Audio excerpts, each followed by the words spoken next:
दोस्तों नमस्कार। स्वागत है आपका हमारे YouTube चैनल उद्देश्य क्लासेस 91 में। दोस्तों आज हम लोग देखिए यहाँ पे एक पुस्तक है, ठीक है। उत्कर्ष पब्लिकेशन की एक पुस्तक है दोस्तों, ठीक है। इस पुस्तक से हम लोग क्या करेंगे दोस्तों, सबसे पहले इसमें जो हमारा उत्तर प्रदेश विशेष है, ठीक है, उत्तर प्रदेश विशेष का पार्ट, ठीक है, जो कि आगामी आने वाली सभी परीक्षाओं के लिए, क्योंकि यूपी में देखिए दोस्तों कई परीक्षाएं लगी हुई हैं। जैसे आप बात करें दोस्तों, सबसे पहले हमारी आरओ की परीक्षा लगी हुई है, ठीक है दोस्तों। फिर उसके बाद दोस्तों हमारी यूपी पीसीएस की भी परीक्षा लगी हुई है। फिर दोस्तों हमारी यूपीपी की भी परीक्षा लगी हुई है। फिर दोस्तों हमारी यूपी एसआई की भी परीक्षाएं लगी हुई हैं। उसके लिए सारे ये जो एग्ज़ाम्स लगे हुए हैं दोस्तों, उन एग्ज़ाम्स के लिए हमारा जो उत्तर प्रदेश विशेष का टॉपिक है ये काफ़ी इम्पॉर्टेंट है। और इस पुस्तक में दोस्तों लगभग उत्तर प्रदेश के लगभग 1313 विशेष प्रश्न दिए गए हैं, ठीक है। तो हम लोग इस पुस्तक से क्या करेंगे, जो 1313 विशेष उत्तर प्रदेश के प्रश्न दिए गए हैं दोस्तों, उसको हम लोग, क्योंकि सारी परीक्षाएं पास में हैं, एक प्रैक्टिस फॉर्म में जो 1313 प्रश्न दिए गए हैं सारे प्रश्नों को एक प्रैक्टिस फॉर्म में कवर कर लेंगे। जिससे हमारी दोस्तों हमारे चैनल पे ऑलरेडी उत्तर प्रदेश विशेष से दोस्तों हम लोगों ने पूरा लगभग एक पुस्तक से कवर कर चुके हैं, ठीक है। जो परीक्षा माड़ी की हमारी पुस्तक है उसमें लगभग हम लोगों ने 17 या 18 चैप्टर टोटल दिए गए हैं, जिसमें लगभग हम लोगों ने 17 चैप्टर उसके पूरे प्रैक्टिस प्रश्न जो हैं उसको कवर कर लिए हैं, ठीक है दोस्तों। बाकी जो उसमें बचा एक चैप्टर है उसमें दोस्तों हमारा उत्तर प्रदेश विशेष में जो उत्तर प्रदेश बजट है उसको हम लोग कवर करेंगे, और एक टॉपिक और बचेगा हमारा ओडीओपी, उसको भी हम लोग उस पुस्तक से कवर कर लेंगे, ठीक है। इस पुस्तक से दोस्तों जो हम लोग उत्तर प्रदेश विशेष का पार्ट है 1313 प्रश्नों का, इसको हम लोग एक जल्दी से प्रैक्टिस फॉर्म में देख लेंगे, क्योंकि आगामी जितनी भी परीक्षाएं लगी हुई हैं उसके लिए हमारा एक सुपर फास्ट रिवीजन भी हो जाएगा दोस्तों, ठीक है। तो चलिए दोस्तों ध्यान से सारे प्रश्नों को देखिएगा, ठीक है। जितने भी प्रश्न इसमें उत्तर प्रदेश विशेष से संबंधित दिए गए हैं उसको हम लोग अच्छे तरीके से पूरा कवर कर लेंगे, ठीक है दोस्तों। उसके बाद हम लोग कोशिश करेंगे दोस्तों ये जो सारे हमारे जीएस के टॉपिक हैं, यानी कि भारतीय इतिहास, भारतीय संविधान एवं राज्य व्यवस्था, विश्व एवं भारत का भूगोल, भारतीय अर्थव्यवस्था, सामान्य विज्ञान और कंप्यूटर, इसको भी हम क्या करेंगे दोस्तों, एक जितने भी इसके बहुविकल्पीय प्रश्न इस पुस्तक में दिए गए हैं उसको भी अच्छे तरीके से कवर करने की हम कोशिश करेंगे। लेकिन सबसे पहले हम लोग देखेंगे उत्तर प्रदेश विशेष का टॉपिक, क्योंकि इसके प्रश्न ज़्यादा हैं दोस्तों, ठीक है। तो ध्यान से देखिएगा। चलिए शुरू करते हैं दोस्तों, ठीक है। इस पुस्तक में दिए गए उत्तर प्रदेश विशेष के टॉपिक को हम लोग देखते हैं, ठीक है। चलिए देखेंगे दोस्तों क्या दिया गया इसमें। ध्यान से देखिए, सारे प्रश्न इंपॉर्टेंट हैं दोस्तों, ठीक है। चलिए दोस्तों इसमें यहाँ देखिए उत्तर प्रदेश विशेष का पार्ट हम लोग देखेंगे, ठीक है। चलिए यहाँ देखिए उत्तर प्रदेश विशेष, ठीक है दोस्तों।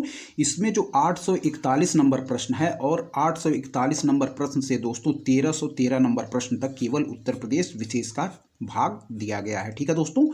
चलिए हम लोग उत्तर प्रदेश विशेष को अच्छे से कवर करेंगे दोस्तों, क्योंकि आगामी आने वाली सभी परीक्षाओं के लिए हमारा एक सुपर फास्ट रिवीजन भी हो जाएगा। चलिए ध्यान से देखिएगा दोस्तों। पहला प्रश्न हमारा क्या कह रहा है दोस्तों, चलिए शुरू करेंगे। कह रहा है कि उत्तर प्रदेश को कितने मंडल में बांटा गया है, ठीक है। उत्तर प्रदेश को कितने मंडल में बांटा गया है। चलिए पहला ऑप्शन टिक करेंगे दोस्तों, केवल हम राइट ऑप्शन देखेंगे 18 मंडल, ठीक है। ध्यान से देखिए उत्तर प्रदेश को कितने मंडल में बांटा गया है, तो ध्यान रखिए दोस्तों 18 मंडल। चलिए अगला प्रश्न देखेंगे। कह रहा है उत्तर प्रदेश का स्थापना दिवस कब मनाया जाता है, कई बार पेपर में पूछा गया है, याद रखिए 24 जनवरी, ठीक है दोस्तों। क्या है कि उत्तर प्रदेश का स्थापना दिवस कब मनाया जाता है दोस्तों, तो याद रखिए 24 जनवरी को, ठीक है। उत्तर प्रदेश का स्थापना दिवस मनाया जाता 24 जनवरी। अगला देखिए, कह रहा उत्तर प्रदेश के किस जिले में हर साल बटेश्वर पशु मेला लगता है। क्या है, उत्तर प्रदेश के किस जिले में हर साल बटेश्वर पशु मेला लगता है, तो याद रखिए दोस्तों आगरा, ठीक है। क्या है, उत्तर प्रदेश के किस जिले में हर साल बटेश्वर पशु मेला लगता है, तो आगरा। अगला देखिए, कह रहा है दोस्तों रत्नेश्वर महादेव मंदिर किस शहर में स्थित है। क्या है,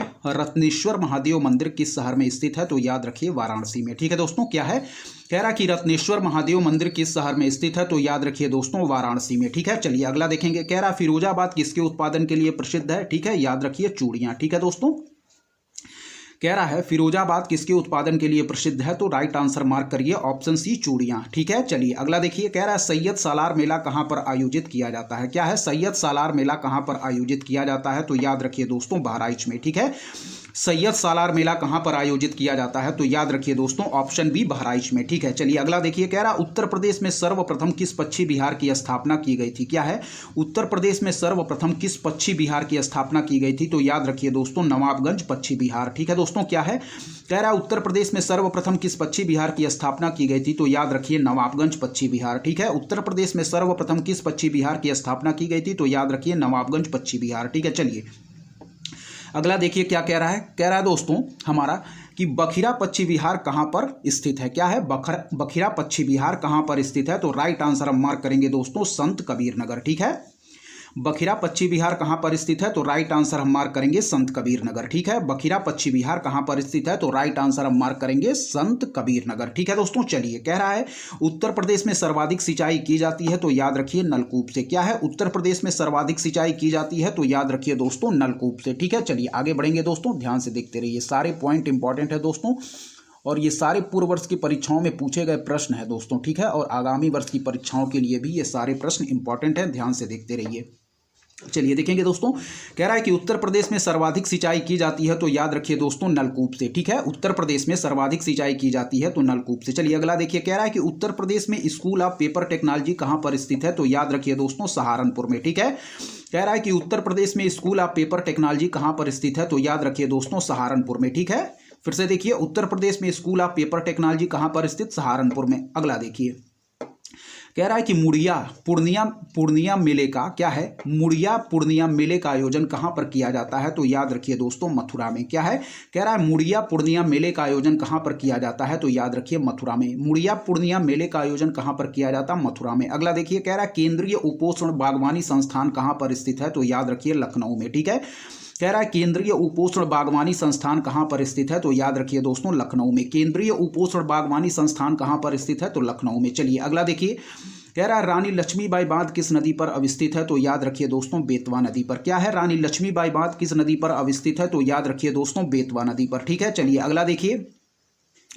कह रहा है दोस्तों, क्या हमारा प्रश्न देखिए, अगला देखिए ध्यान से। ठीक है, चलिए देखिए, यहाँ कह रहा है दोस्तों कि उत्तर प्रदेश में राष्ट्रीय कथक संस्थान कहां पर स्थित है। क्या है, उत्तर प्रदेश में राष्ट्रीय कथक संस्थान कहां पर अवस्थित है। तो याद रखिए दोस्तों लखनऊ में। ठीक है, क्या है, उत्तर प्रदेश में राष्ट्रीय कथक संस्थान कहां पर स्थित है। तो याद रखिए दोस्तों लखनऊ में। ठीक है, चलिए अगला देखिए, कह रहा है भारतेंदु नाट्य अकादमी की स्थापना कब की गई थी। क्या है, भारतेंदु नाट्य अकादमी की स्थापना कब की गई थी। तो याद रखिए वर्ष 1975 में। ठीक है दोस्तों, भारतेंदु नाट्य अकादमी की स्थापना कब की गई थी। तो वर्ष 1975 में। और याद रखिए कि उत्तर प्रदेश में राष्ट्रीय कथक संस्थान कहां पर स्थित है। तो याद रखिए लखनऊ में। ठीक है, चलिए कह रहा है दोस्तों आजीवक संप्रदाय के प्रवर्तक मक्खली पुत्र गोसाल की जन्मभूमि थी। तो याद रखिए दोस्तों हमारा कौशाम्बी। ठीक है, चलिए देखिए, आजीवक संप्रदाय के प्रवर्तक मक्खली पुत्र गोसाल की जन्मभूमि थी। तो याद रखिए दोस्तों कौशाम्बी। आजीवक संप्रदाय के प्रवर्तक मक्खली पुत्र गोसाल की जन्मभूमि थी। तो याद रखिए कौशाम्बी। ठीक है, चलिए कह रहा उत्तर मध्य रेलवे का मुख्यालय कहां पर स्थित है। तो याद रखिए प्रयागराज दोस्तों। ठीक है, क्या है, उत्तर प्रदेश रेलवे का मुख्यालय कहां पर स्थित है। तो याद रखिए प्रयागराज। अगला देखिए,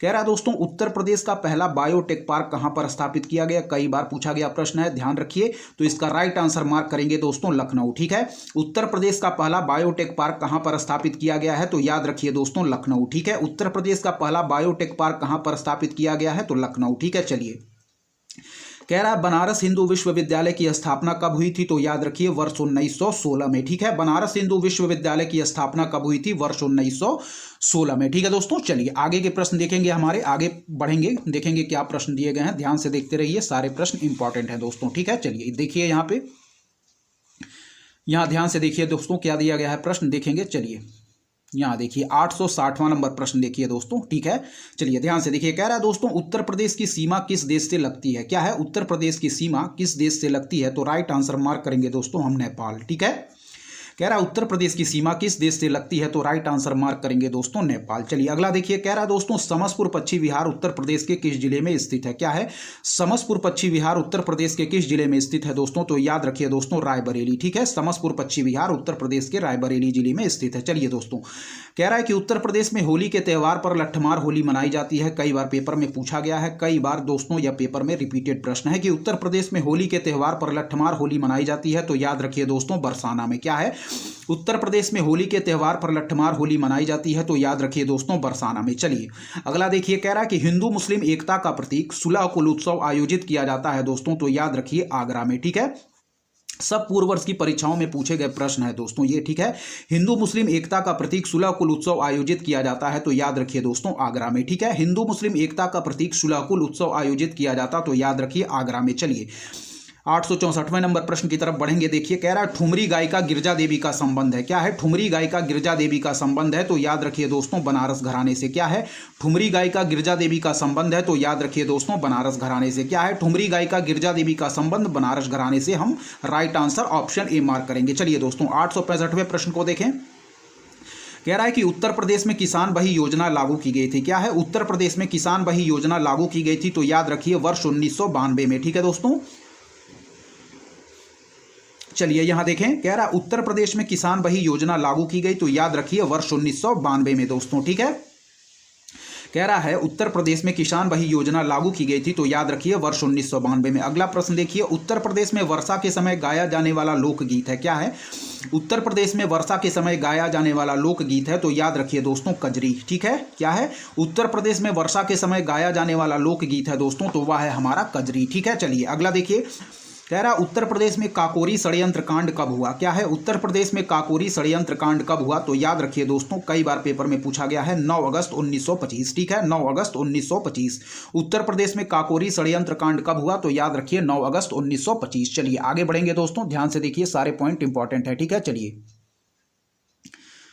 चलिए दोस्तों यहां देखिए अगला प्रश्न देखिए। कह रहा है दोस्तों क्या कि उत्तर प्रदेश में बुलंद दरवाजा कहां पर स्थित है। क्या है? उत्तर प्रदेश में बुलंद दरवाजा कहां पर स्थित है, तो राइट आंसर हम मार्क करेंगे फतेहपुर सीकरी। और फतेहपुर सीकरी कहां स्थित है, तो उत्तर प्रदेश के आगरा जिले में। ठीक है, उत्तर प्रदेश में बुलंद दरवाजा कहां पर स्थित है, तो याद रखिए दोस्तों फतेहपुर सीकरी में। और फतेहपुर सीकरी कहां स्थित है, उत्तर प्रदेश के आगरा जिले में। चलिए अगला देखिए, उत्तर प्रदेश में चौखंडी स्तूप कहां पर स्थित है। क्या है? उत्तर प्रदेश में चौखंडी स्तूप कहां पर स्थित है, तो राइट आंसर मार्क करेंगे दोस्तों सारनाथ यानी कि वाराणसी में। ठीक है, उत्तर प्रदेश में चौखंडी स्तूप कहां पर स्थित है, तो याद रखिए सारनाथ में। उत्तर प्रदेश में चौखंडी स्तूप कहां पर स्थित है, तो याद रखिए सारनाथ में। उत्तर प्रदेश में चौखंडी स्तूप सारनाथ में स्थित है। चलिए अगला देखिए, मोस्ट इंपॉर्टेंट प्रश्न, कई बार रिपीटेड किया गया। उत्तर प्रदेश के किस नगर को प्राचीन काल में महोदय श्री कहा जाता था। क्या है? उत्तर प्रदेश के किस नगर को प्राचीन काल में महोदय श्री कहा जाता है, याद रखिए दोस्तों कन्नौज जिले को। ठीक है, कन्नौज शहर को दोस्तों हम लोग उत्तर प्रदेश के किस नगर को प्राचीन काल में महोदय श्री कहा जाता था, तो याद रखिए ऑप्शन सी कन्नौज बिल्कुल राइट आंसर हो जाएगा। चलिए अगला देखिए।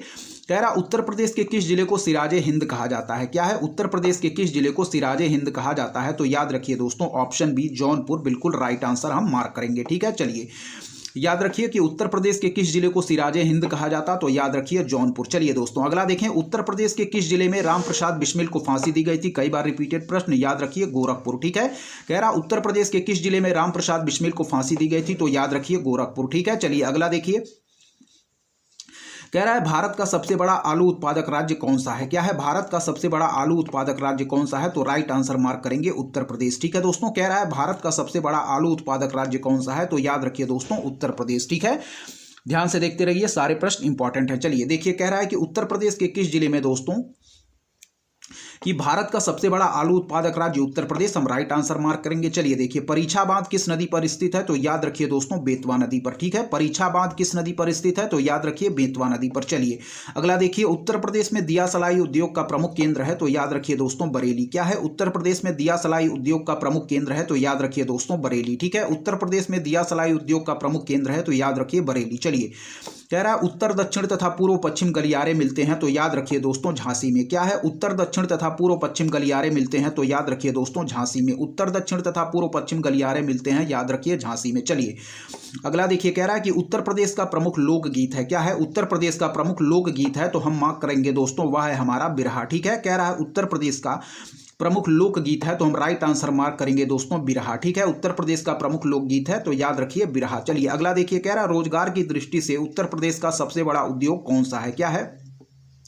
रोजगार की दृष्टि से उत्तर प्रदेश का सबसे बड़ा उद्योग कौन सा है, तो याद रखिए दोस्तों हथकरघा उद्योग। क्या है? रोजगार की दृष्टि से उत्तर प्रदेश का सबसे बड़ा उद्योग कौन सा है, तो याद रखिए दोस्तों हथकरघा उद्योग। ठीक है, रोजगार की दृष्टि से उत्तर प्रदेश का सबसे बड़ा उद्योग कौन सा है, तो ऑप्शन ए बिल्कुल राइट हो जाएगा दोस्तों, वह है हमारा हथकरघा उद्योग। ठीक है दोस्तों, चलिए आगे के प्रश्न देखेंगे। यहाँ क्या दिए गए हैं, सारे प्रश्न इंपॉर्टेंट हैं, ध्यान से देखते रहिए। चलिए दोस्तों यहाँ देखेंगे हम, यहाँ है हमारा 879वां नंबर प्रश्न। ठीक है, ध्यान से देखिए दोस्तों, चलिए देखेंगे।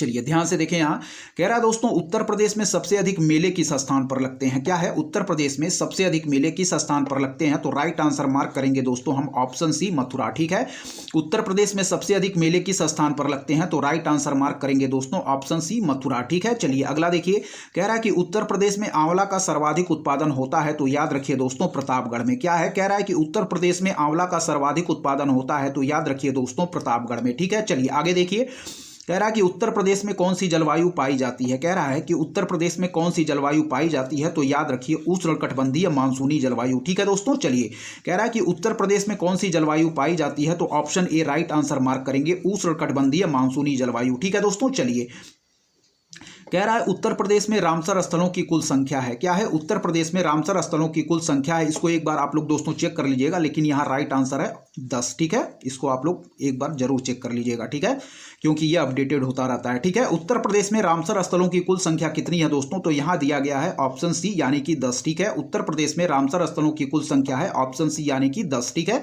चलिए अगला देखिए, कह रहा है कि उत्तर प्रदेश में बहने वाली कौन सी नदी हिमालय से निकलती है। क्या है, उत्तर प्रदेश में बहने वाली कौन सी नदी हिमालय से निकलती है। तो राइट आंसर मार्क करेंगे दोस्तों हम ऑप्शन बी यानी कि गोमती। ठीक है, क्या है, उत्तर प्रदेश में उत्तर प्रदेश में बहने वाली कौन सी नदी हिमालय से निकलती है। तो हम राइट आंसर मार्क करेंगे गोमती। ठीक है दोस्तों, यहाँ दिया गया है कि उत्तर प्रदेश में बहने वाली कौन सी नदी हिमालय से निकलती है। ठीक है, उत्तर प्रदेश में बहने वाली कौन सी नदी हिमालय से निकलती है। तो इसका राइट आंसर हो जाएगा दोस्तों यह है हमारी गोमती। ठीक है, चलिए देखेंगे दोस्तों अगला प्रश्न क्या है हमारा। ठीक है, यहाँ देखिए, कह रहा है दोस्तों उत्तर प्रदेश में सबसे लंबा राष्ट्रीय राजमार्ग कौन सा है। क्या है, उत्तर प्रदेश में सबसे लंबा राष्ट्रीय राजमार्ग कौन सा है दोस्तों। तो याद रखिए कि उत्तर प्रदेश में सबसे लंबा राष्ट्रीय राजमार्ग कौन सा है। तो यहाँ हम राइट आंसर मार्क करेंगे दोस्तों NH-19। ठीक है दोस्तों, NH-19। ठीक है, कह रहा है कि उत्तर प्रदेश में सबसे लंबा राष्ट्रीय राजमार्ग कौन सा है। तो राइट आंसर हम मार्क करेंगे दोस्तों NH-19। ठीक है, उत्तर प्रदेश में सबसे लंबा राष्ट्रीय राजमार्ग कौन सा है। तो राइट आंसर मार्क करेंगे दोस्तों NH-19। ठीक है दोस्तों, चलिए अगला देखिए क्या है।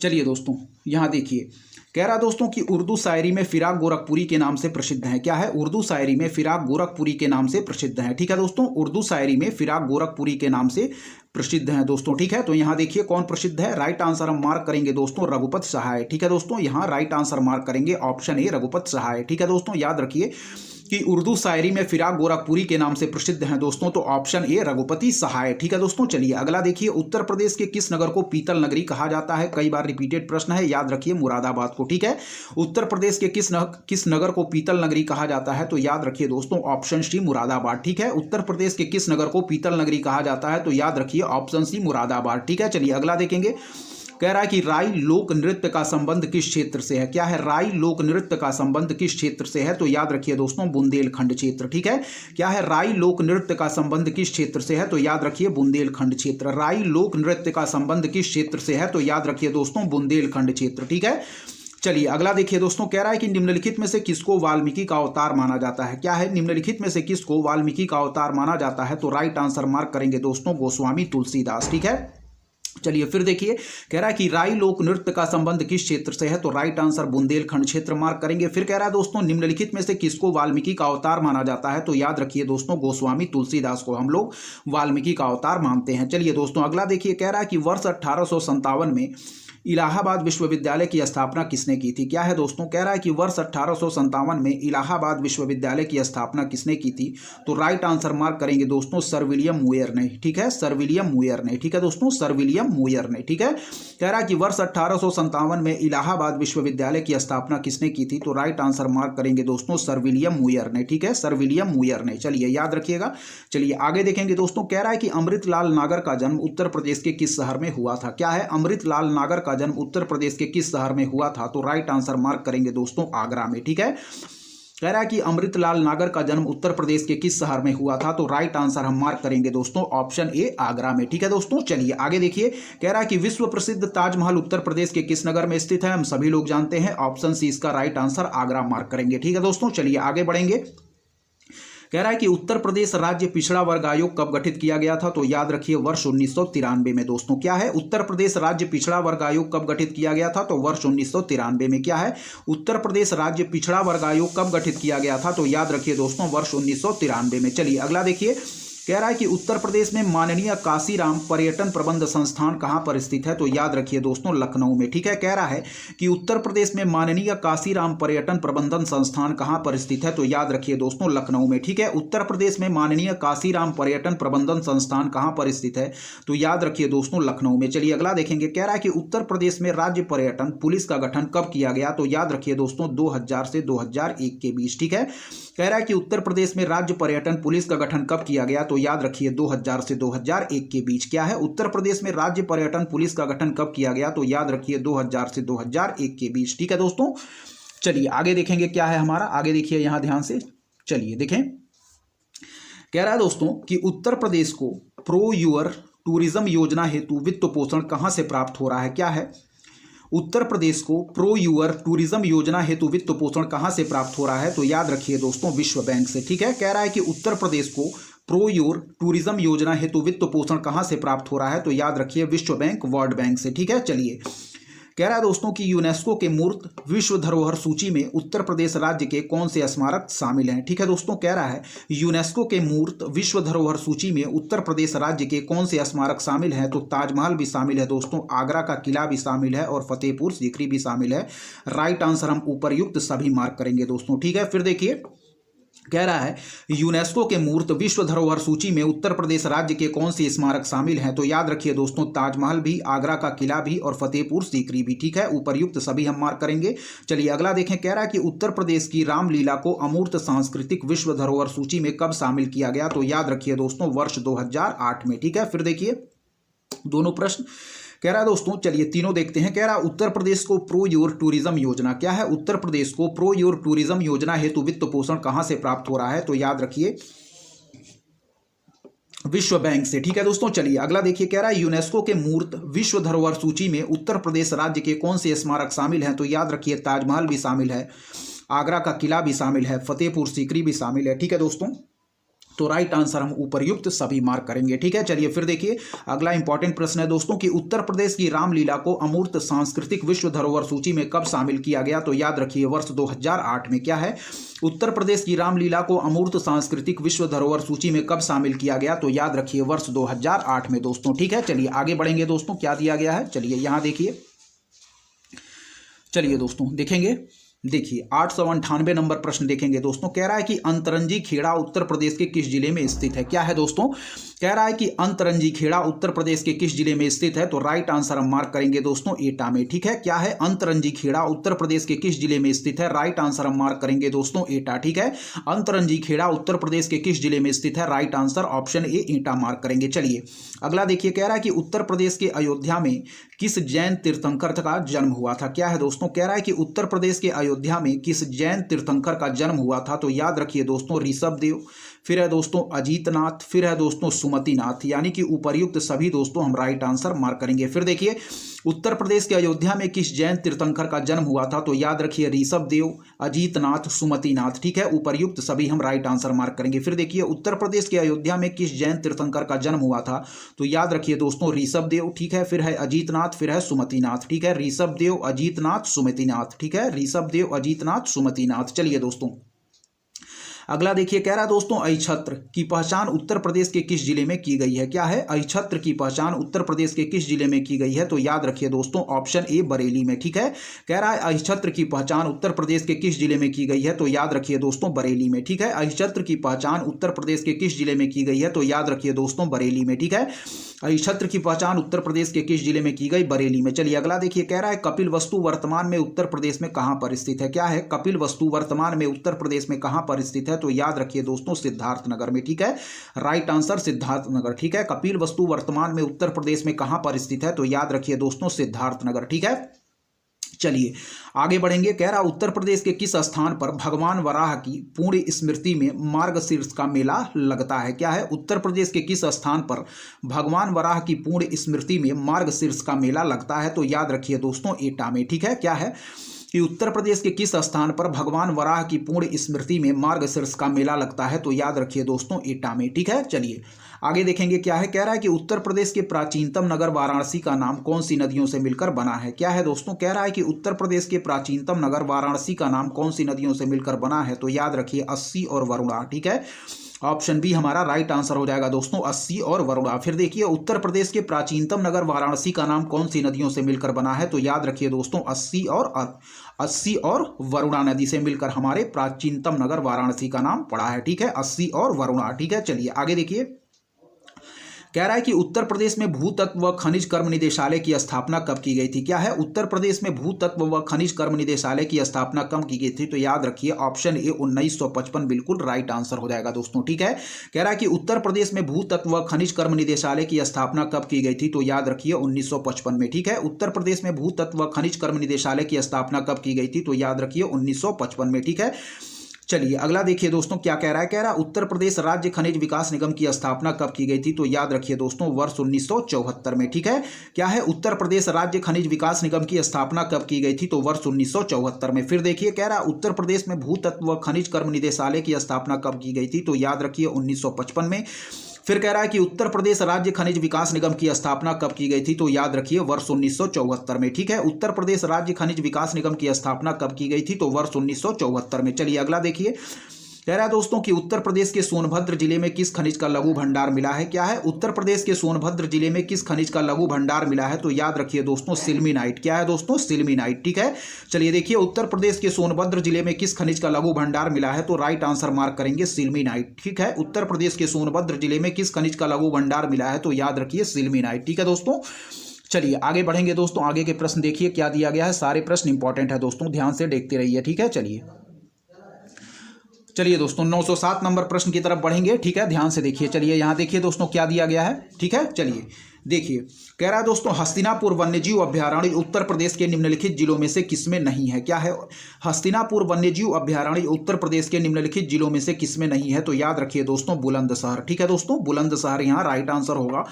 कह रहा कि हस्तिनापुर वन्यजीव अभ्यारण्य उत्तर प्रदेश के निम्नलिखित जिलों में से किसमें नहीं है? तो याद रखिए दोस्तों ऑप्शन डी बुलंदशहर नहीं होगा। ठीक है, मेरठ, गाजियाबाद, बिजनौर सही है। ठीक है, फिर देखिए हस्तिनापुर वन्यजीव अभ्यारण्य उत्तर प्रदेश के निम्नलिखित जिलों में से किसमें नहीं है? तो याद रखिए मेरठ में, गाजियाबाद, बिजनौर, बुलंदशहर नहीं होगा। राइट आंसर ऑप्शन डी हम मार्क करेंगे। ठीक है दोस्तों, चलिए आगे देखिए।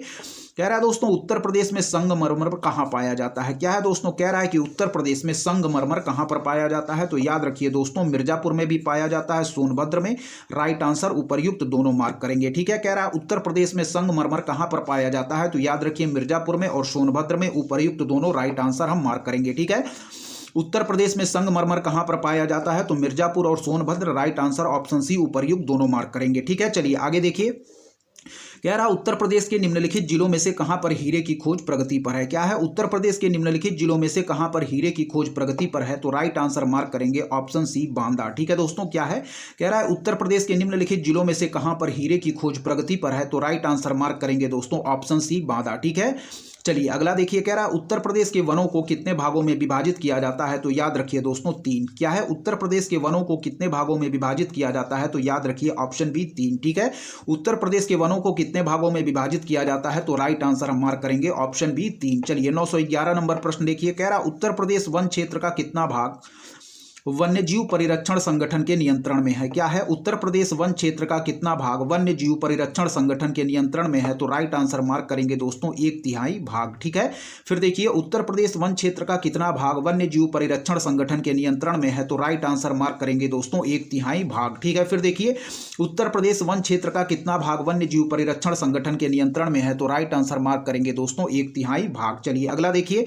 कह रहा दोस्तों उत्तर प्रदेश में सेल खड़ी कहाँ पाया जाता है? क्या है? उत्तर प्रदेश में सेल खड़ी कहां पाया जाता है? तो राइट आंसर हम मार्क करेंगे दोस्तों हमीरपुर में और झांसी में। ठीक है, कह रहा है दोस्तों कि उत्तर प्रदेश में सेल खड़ी कहां पाया जाता? तो हमीरपुर और झांसी में। राइट आंसर मार्क करेंगे ऑप्शन डी ए व बी दोनों। ठीक है, उत्तर प्रदेश में सेल खड़ी कहां पाया जाता है? तो याद रखिए दोस्तों हमीरपुर और झांसी में। ठीक है, उत्तर प्रदेश में सेल खड़ी कहां? हमीरपुर और झांसी में। राइट आंसर ए व बी दोनों। अगला देखिए।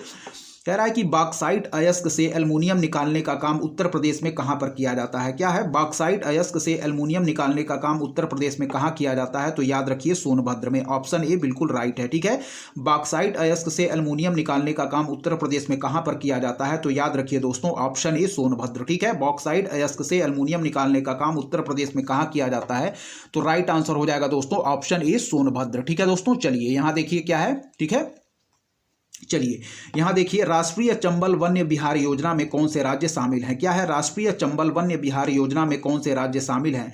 तो उत्तर प्रदेश भी शामिल है दोस्तों, मध्य प्रदेश भी शामिल है, राजस्थान भी शामिल है। राइट आंसर मार्क करेंगे दोस्तों उपर्युक्त सभी। ठीक है, राष्ट्रीय चंबल वन्य विहार योजना में कौन से राज्य शामिल हैं? तो उत्तर प्रदेश भी शामिल है, मध्य प्रदेश भी शामिल है, राजस्थान भी शामिल है। राइट आंसर मार्क करेंगे दोस्तों ऑप्शन डी उपर्युक्त सभी। ठीक है दोस्तों, चलिए अगला देखिए 915 नंबर प्रश्न कह रहा उत्तर प्रदेश में दुधवा राष्ट्रीय उद्यान को प्रोजेक्ट टाइगर के अंतर्गत कब लाया गया? तो याद रखिए वर्ष 1987 में दोस्तों। ठीक है, कह रहा है कि उत्तर प्रदेश में दुधवा राष्ट्रीय उद्यान को प्रोजेक्ट टाइगर के अंतर्गत कब लाया गया? तो याद रखिए दोस्तों वर्ष 1987 में। क्या है, उत्तर प्रदेश में दुधवा राष्ट्रीय उद्यान को प्रोजेक्ट टाइगर के अंतर्गत कब लाया गया? तो याद रखिए वर्ष 1987 में। ठीक है, चलिए अगला देखेंगे। कह रहा है कि उत्तर प्रदेश के निम्नलिखित जिलों में से जिप्सम कहां पर पाया जाता है? क्या है, उत्तर प्रदेश के निम्नलिखित जिलों में से जिप्सम कहां पर पाया जाता? तो याद रखिए ऑप्शन ए झांसी में। ठीक है दोस्तों, कह रहा है कि उत्तर प्रदेश के निम्नलिखित जिलों में से जिप्सम कहां पर पाया जाता है? तो याद रखिए ऑप्शन ए झांसी में। ठीक है, उत्तर प्रदेश के निम्नलिखित जिलों में से जिप्सम कहां पर पाया जाता? तो ऑप्शन ए दोस्तों झांसी में। 917 नंबर प्रश्न देखिए, कह रहा है उत्तर प्रदेश के निम्नलिखित जिलों में उच्च श्रेणी का चूना पत्थर कहां पर पाया जाता है? तो सोनभद्र, ऑप्शन ए बिल्कुल राइट आंसर। ठीक है, चलिए दोनों फिर देखिए, उत्तर प्रदेश के निम्नलिखित जिलों में से जिप्सम कहां पर पाया जाता है? तो याद रखिए झांसी में। उत्तर प्रदेश के निम्नलिखित जिलों में से जिप्सम कहां पर पाया जाता? तो झांसी में। ठीक है, फिर कह रहा है कि उत्तर प्रदेश के निम्नलिखित जिलों में उच्च श्रेणी का चूना पत्थर कहां पर पाया जाता? तो याद रखिए सोनभद्र में। ठीक है, उत्तर प्रदेश के निम्नलिखित जिलों में उच्च श्रेणी का चूना पत्थर कहां पर पाया जाता? तो सोनभद्र में। ठीक है, चलिए 918 नंबर प्रश्न देखें। कह रहा है तांबा उत्तर प्रदेश के किस जिले में प्राप्त होता है? तो राइट आंसर मार्क करेंगे ऑप्शन सी ललितपुर। तांबा उत्तर प्रदेश के किस जिले में प्राप्त होता है? तो राइट आंसर मार्क करेंगे ऑप्शन सी ललितपुर। चलिए तीनों प्रश्न फिर देखिए। कह रहा है कि उत्तर प्रदेश के निम्नलिखित जिलों में से जिप्सम कहां पर पाया जाता? तो राइट आंसर मार्क करेंगे झांसी। ठीक है, उत्तर प्रदेश के निम्नलिखित जिलों में से जिप्सम कहां पर पाया जाता? तो राइट आंसर मार्क करेंगे ऑप्शन ए झांसी। ठीक है, उत्तर प्रदेश के निम्नलिखित जिलों में उच्च श्रेणी का चूना पत्थर कहां पर पाया जाता? तो ऑप्शन ए सोनभद्र। उत्तर प्रदेश के निम्नलिखित जिलों में उच्च श्रेणी का चूना पत्थर कहां पाया जाता? तो सोनभद्र। ठीक है, तांबा उत्तर प्रदेश के किस जिले में प्राप्त होता है? तो याद रखिए ऑप्शन सी ललितपुर। ठीक है दोस्तों, चलिए आगे बढ़ेंगे। यहां देखिए क्या दिए गए हैं हमारे प्रश्न। ठीक है, चलिए देखिए 919 नंबर प्रश्न देखेंगे दोस्तों। ठीक है, ध्यान से देखिए यहाँ पे। चलिए सारे प्रश्न इंपॉर्टेंट हैं, सारे पूर्व वर्ष की परीक्षाओं में पूछे गए प्रश्न हैं। ठीक है, और आगामी वर्ष में भी प्रश्न पूछे जा सकते हैं। ठीक है, चलिए ध्यान से देखिए। यहाँ देखिए दोस्तों। ठीक है, कह रहा है फायर क्ले खनिज उत्तर प्रदेश के किस जिले में पाया जाता है? क्या है, फायर क्ले खनिज उत्तर प्रदेश के किस जिले में पाया जाता? तो याद रखिए दोस्तों मिर्जापुर में। ठीक है, कह रहा है फायर क्ले खनिज उत्तर प्रदेश के किस जिले में पाया जाता? तो याद रखिए मिर्जापुर में। फायर क्ले खनिज उत्तर प्रदेश के किस जिले में पाया जाता? तो याद रखिए मिर्जापुर में। चलिए अगला देखिए। कह रहा है कि एंडलोसाइट खनिज उत्तर प्रदेश के किन जिलों में पाया जाता है? क्या है, एंडलोसाइट खनिज उत्तर प्रदेश के किन जिलों में पाया जाता? तो याद रखिए दोस्तों मिर्जापुर में भी पाया जाता है, सोनभद्र में भी पाया जाता है। राइट आंसर उपर्युक्त दोनों मार्क करेंगे। ठीक है, कह रहा है कि एंडलोसाइट खनिज उत्तर प्रदेश के किन जिलों में पाया जाता? तो याद रखिए मिर्जापुर में भी, सोनभद्र में। ठीक है, उपर्युक्त दोनों राइट आंसर मार्क करेंगे। कह रहा है एंडलोसाइट खनिज उत्तर प्रदेश के किन जिलों में पाया जाता? तो मिर्जापुर और सोनभद्र, उपर्युक्त दोनों। ठीक है दोस्तों, चलिए आगे देखिए। कह रहा है निम्नलिखित में से कौन सा खनिज उत्तर प्रदेश के ललितपुर जिले में नहीं पाया जाता? क्या है, निम्नलिखित में से कौन सा खनिज उत्तर प्रदेश के ललितपुर जिले में नहीं पाया जाता? तो राइट आंसर मार्क करेंगे दोस्तों ऑप्शन डी जिप्सम। ठीक है, फिर देखिए निम्नलिखित में से कौन सा खनिज उत्तर प्रदेश के ललितपुर जिले में नहीं पाया जाता? तो राइट आंसर मार्क करेंगे दोस्तों ऑप्शन डी जिप्सम। ठीक है, चलिए आगे देखें। कह रहा है कि उत्तर प्रदेश के किस जिले में रॉक फास्फेट पाया जाता है? क्या है, उत्तर प्रदेश के किस जिले में रॉक फास्फेट पाया जाता है? तो राइट आंसर मार्क करेंगे दोस्तों ललितपुर। ठीक है, उत्तर प्रदेश के किस जिले में रॉक फास्फेट पाया जाता है? तो ललितपुर। ठीक है, उत्तर प्रदेश के किस जिले में रॉक फास्फेट पाया जाता है? तो ललितपुर। ठीक है दोस्तों, चलिए आगे देखिए। कह रहा है उच्च स्तर का डोलोमाइट खनिज उत्तर प्रदेश के किस जिले में पाया जाता है? तो राइट आंसर मार्क करेंगे सोनभद्र। ठीक है दोस्तों, चलिए फिर देखिए। उत्तर प्रदेश के किस जिले में रॉक फास्फेट पाया जाता है? तो याद रखिए ललितपुर। उत्तर प्रदेश के किस जिले में रॉक फास्फेट पाया जाता है? तो याद रखिए दोस्तों ललितपुर। ठीक है, उच्च स्तर का डोलोमाइट खनिज उत्तर प्रदेश के किस जिले में पाया जाता? तो याद रखिए दोस्तों सोनभद्र। ठीक है, उच्च स्तर का डोलोमाइट खनिज उत्तर प्रदेश के किस जिले में पाया जाता? तो याद रखिए दोस्तों सोनभद्र। ठीक है, याद रखिए उत्तर प्रदेश उच्च स्तर का डोलोमाइट खनिज उत्तर प्रदेश के किस जिले में पाया जाता? तो सोनभद्र। चलिए अगला देखिए। उत्तर प्रदेश में डोलोमाइट किन स्थानों से प्राप्त होता है? क्या है, उत्तर प्रदेश में डोलोमाइट किन स्थानों से प्राप्त होता है? तो राइट आंसर मार्क करेंगे दोस्तों हम सोनभद्र व बांदा से। ठीक है, सोनभद्र व बांदा से। राइट आंसर बी व सी दोनों मार्क करेंगे। चलिए देखिए फिर, उत्तर प्रदेश में डोलोमाइट किन स्थानों से प्राप्त होता, तो सोनभद्र एवं बांदा से। उत्तर प्रदेश में डोलोमाइट किन स्थानों से प्राप्त होता, तो सोनभद्र एवं बांदा से। ठीक है, बी व सी दोनों हम राइट आंसर मार्क करेंगे। चलिए अगला देखिए दोस्तों क्या कह रहा है, कह रहा है कि बारहसिंघा की दुर्लभ प्रजाति सेखन डुआलिसी उत्तर प्रदेश में कहां पर पाई जाती है। क्या है, बारहसिंघा की दुर्लभ प्रजाति सेखन डुआलिसी उत्तर प्रदेश में कहां पर पाई जाती, तो दुधवा राष्ट्रीय उद्यान हम बिल्कुल राइट आंसर मार्क करेंगे। ठीक है, ऑप्शन सी कह रहा है बारहसिंघा की दुर्लभ प्रजाति सेखन डुआलिसी उत्तर प्रदेश में कहां पर पाई जाती, तो दुधवा राष्ट्रीय उद्यान। ठीक है, बारहसिंघा की दुर्लभ प्रजाति सेखन डुआलिसी उत्तर प्रदेश में कहां पर पाई जाती, तो दुधवा राष्ट्रीय उद्यान। ठीक है, चलिए अगला देखिए, कह रहा उत्तर प्रदेश का सबसे छोटा वन्यजीव विहार है। क्या है, उत्तर प्रदेश का सबसे छोटा वन्यजीव विहार। ठीक दोस्तों, चलिए यहां देखिए कह रहा है, चलिए यहां देखिए आगे बढ़ेंगे दोस्तों। ठीक है, ध्यान से देखते रहिए, सारे पॉइंट इंपॉर्टेंट हैं दोस्तों। ठीक है, चलिए देखिए यहां, चलिए देखिए कह रहा है कि उत्तर प्रदेश का सबसे छोटा वन्यजीव विहार कौन सा है। कह रहा है उत्तर प्रदेश का सबसे छोटा वन्यजीव विहार कौन सा है, तो राइट आंसर मार्क करेंगे दोस्तों हम महावीर स्वामी वन्यजीव विहार। ठीक है दोस्तों, फिर देखिए कह रहा है कि उत्तर प्रदेश का सबसे छोटा वन्यजीव विहार कौन सा है, तो राइट आंसर मार्क करेंगे दोस्तों महावीर स्वामी वन्यजीव विहार। फिर देखिए उत्तर प्रदेश का सबसे छोटा वन्यजीव विहार कौन सा है, तो राइट आंसर हम मार्क करेंगे दोस्तों महावीर स्वामी वन्यजीव विहार। क्या है, उत्तर प्रदेश का सबसे छोटा वन्यजीव विहार कौन सा है, तो महावीर स्वामी वन्यजीव विहार। ठीक है, चलिए अगला देखिए, कह रहा है दोस्तों उत्तर प्रदेश का पहला वन्यजीव विहार कौन सा है। क्या है, उत्तर प्रदेश का पहला वन्यजीव विहार कौन सा है, तो राइट आंसर मार्क करेंगे दोस्तों चंद्रप्रभा वन्यजीव विहार। ठीक है, उत्तर प्रदेश का पहला वन्यजीव विहार कौन सा है, तो राइट आंसर मार्क करेंगे दोस्तों चंद्रप्रभा वन्यजीव विहार। ठीक है, उत्तर प्रदेश का पहला वन्यजीव विहार कौन सा है, तो चंद्रप्रभा वन्यजीव विहार दोस्तों। ठीक है, चलिए अगला देखिए, कह रहा सुहागी बरवा वन्यजीव विहार उत्तर प्रदेश में कहां पर स्थित है, तो याद रखिए दोस्तों महाराजगंज में। ठीक है, सुहागी बरवा वन्यजीव विहार उत्तर प्रदेश में कहां पर स्थित, तो याद रखिए महाराजगंज। ठीक है, चलिए तीनों प्रश्नों को फिर देखेंगे, ध्यान से देखिए। उत्तर प्रदेश का सबसे छोटा वन्यजीव विहार कौन सा है, तो याद रखिए महावीर स्वामी वन्यजीव विहार। और यदि पूछे कि उत्तर प्रदेश का पहला वन्यजीव विहार कौन सा है, तो याद रखिए चंद्रप्रभा वन्यजीव विहार। ठीक है, उत्तर प्रदेश का पहला वन्यजीव विहार चंद्रप्रभा वन्यजीव विहार। कह रहा है सुहागी बरवा वन्यजीव विहार उत्तर प्रदेश में कहां पर, तो याद रखिए महाराजगंज में। ठीक है, चलिए अगला देखिए, कह रहा है दोस्तों पटना पक्षी वन्यजीव विहार उत्तर प्रदेश में कहां पर स्थित है। पटना पक्षी वन्यजीव विहार उत्तर प्रदेश में कहां पर स्थित है, तो राइट आंसर मार्क करेंगे ऑप्शन सी एटा में दोस्तों। क्या है, पटना पक्षी वन्यजीव विहार उत्तर प्रदेश में कहां पर स्थित है, तो राइट आंसर मार्क करेंगे ऑप्शन सी दोस्तों एटा में। ठीक है, चलिए अगला देखिए, कह रहा है कि उत्तर प्रदेश पर्यावरण निदेशालय का गठन कब किया गया था। उत्तर प्रदेश पर्यावरण निदेशालय का गठन 1976 में किया गया था। ठीक है दोस्तों, उत्तर प्रदेश पर्यावरण निदेशालय का गठन कब किया गया था, तो याद रखिए वर्ष 1976 में। उत्तर प्रदेश पर्यावरण निदेशालय का गठन कब किया गया था, तो याद रखिए वर्ष 1976 में दोस्तों। ठीक है, चलिए आगे देखिए, कह रहा है दोस्तों काले हिरण हेतु उत्तर प्रदेश राज्य में कितने गैर वन संरक्षण केंद्र हैं। क्या है, काले हिरण हेतु उत्तर प्रदेश राज्य में कितने गैर वन संरक्षण केंद्र हैं, तो याद रखिए दोस्तों 2। ठीक है, क्या है, कह रहा है कि काले हिरण हेतु उत्तर प्रदेश राज्य में कितने गैर वन संरक्षण केंद्र हैं, तो याद रखिए दोस्तों 2 की। क्या है, फिर देखिए काले हिरण हेतु उत्तर प्रदेश राज्य में कितने गैर वन संरक्षण केंद्र हैं, तो याद रखिए 2। ठीक है दोस्तों, चलिए आगे देखिए, सारे पॉइंट इंपॉर्टेंट हैं, ध्यान से देखते रहिए दोस्तों। ठीक है, चलिए यहां देखें, कह रहा दोस्तों कि उत्तर प्रदेश में हाथी परियोजना कब प्रारंभ की गई। क्या है, उत्तर प्रदेश में हाथी परियोजना कब प्रारंभ की गई, तो याद रखें वर्ष 1992 में। क्या है, उत्तर प्रदेश में हाथी परियोजना कब प्रारंभ की गई, तो याद रखिए वर्ष 1992 में। उत्तर प्रदेश में हाथी परियोजना कब प्रारंभ की गई, तो याद रखिए वर्ष 1992 में। चलिए अगला देखिए, कह रहा विजय सागर पक्षी वन्यजीव विहार उत्तर प्रदेश में कहां पर स्थित है। क्या है, विजय सागर पक्षी वन्यजीव विहार उत्तर प्रदेश में कहां पर स्थित है, तो याद रखिए दोस्तों महोबा। ठीक है, कह रहा विजय सागर पक्षी वन्यजीव विहार उत्तर प्रदेश में कहां पर स्थित है। विजय सागर पक्षी वन्यजीव विहार उत्तर प्रदेश में कहां पर स्थित है, तो याद रखिए ऑप्शन ए महोबा। ठीक है दोस्तों, चलिए बढ़ेंगे अगले प्रश्न की तरफ।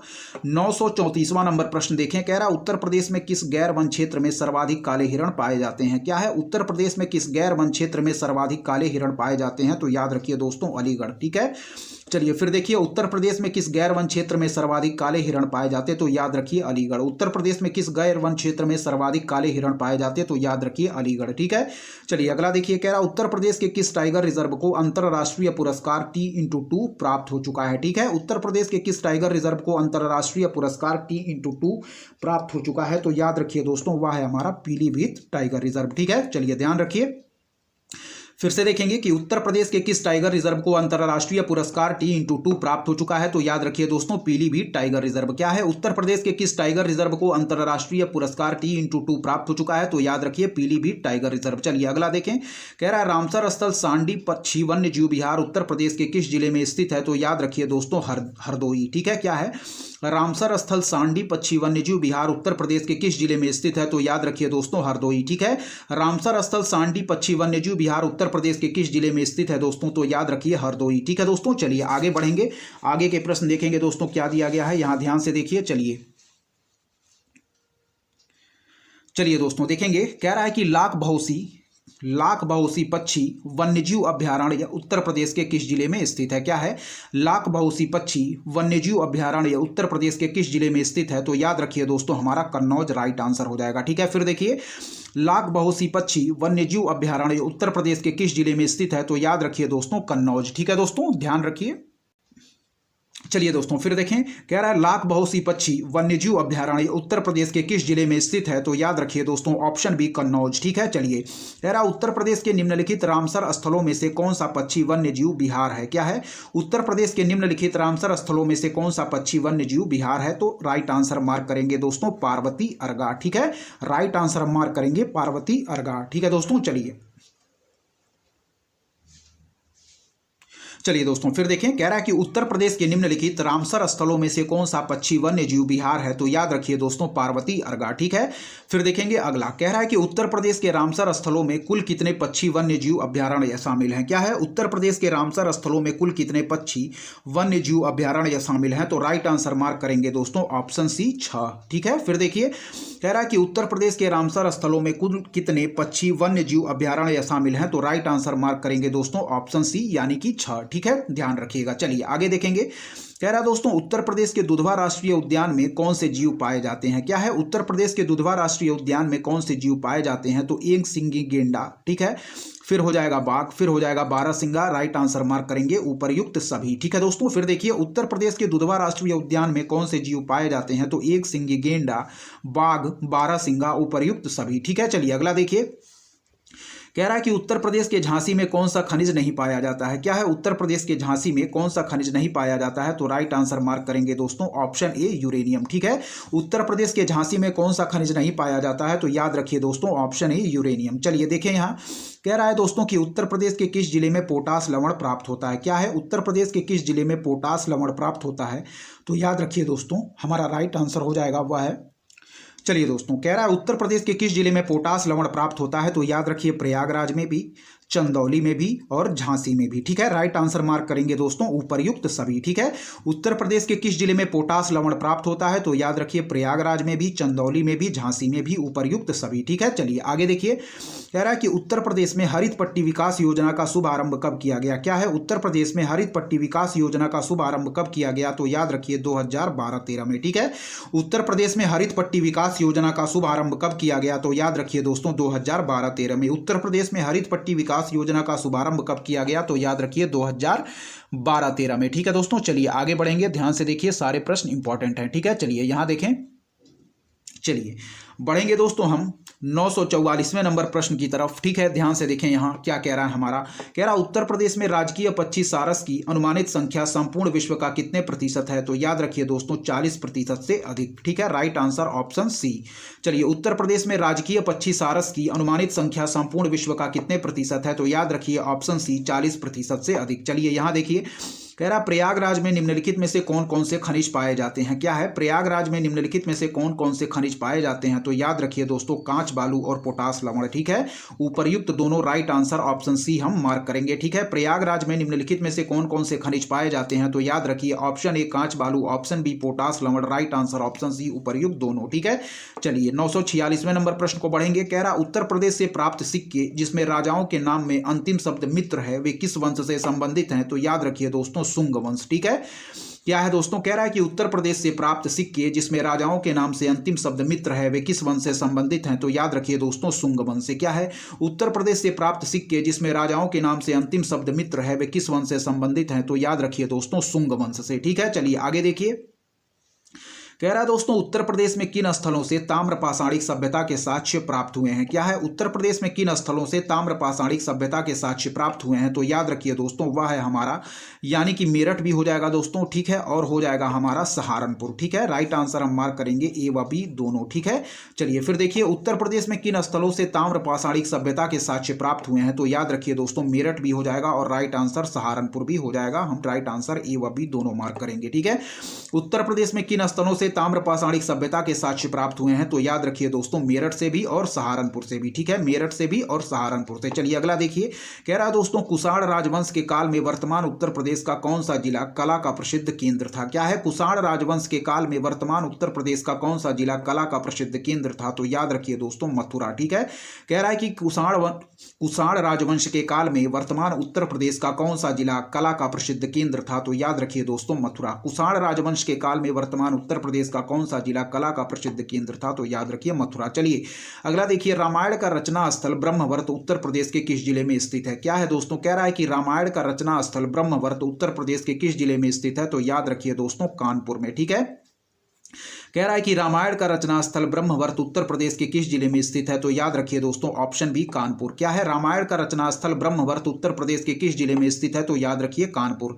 रामायण का रचना स्थल ब्रह्मवर्त उत्तर प्रदेश के किस जिले में स्थित है। तो याद रखिए कानपुर। चलिए अगला देखिए, कह रहा उत्तर भारत के 16 महाजनपदों में से कितने महाजनपद वर्तमान उत्तर प्रदेश में स्थित हैं। तो राइट आंसर मार्क करेंगे दोस्तों ऑप्शन बी 8, ठीक है। क्या है, कह रहा है उत्तर भारत के 16 महाजनपदों में से कितने महाजनपद वर्तमान उत्तर प्रदेश में स्थित हैं। तो राइट आंसर मार्क करेंगे 8। फिर देखिए उत्तर भारत के 16 महाजनपदों में से, ठीक है दोस्तों, कह रहा है उत्तर भारत के 16 महाजनपदों में से, ठीक है। चलिए देखिए यहां देखिए दोस्तों, कह रहा है कि उत्तर भारत के 16 महाजनपदों में से कितने महाजनपद वर्तमान उत्तर प्रदेश में स्थित हैं। तो राइट आंसर मार्क करेंगे 8। कई बार पूछा गया प्रश्न है। फिर देखिए उत्तर भारत के 16 महाजनपदों में से कितने महाजनपद वर्तमान उत्तर प्रदेश में स्थित हैं। तो राइट आंसर मार्क करेंगे दोस्तों हम 8, ठीक है। चलिए आगे देखेंगे दोस्तों, यहां ध्यान से देखिए क्या है।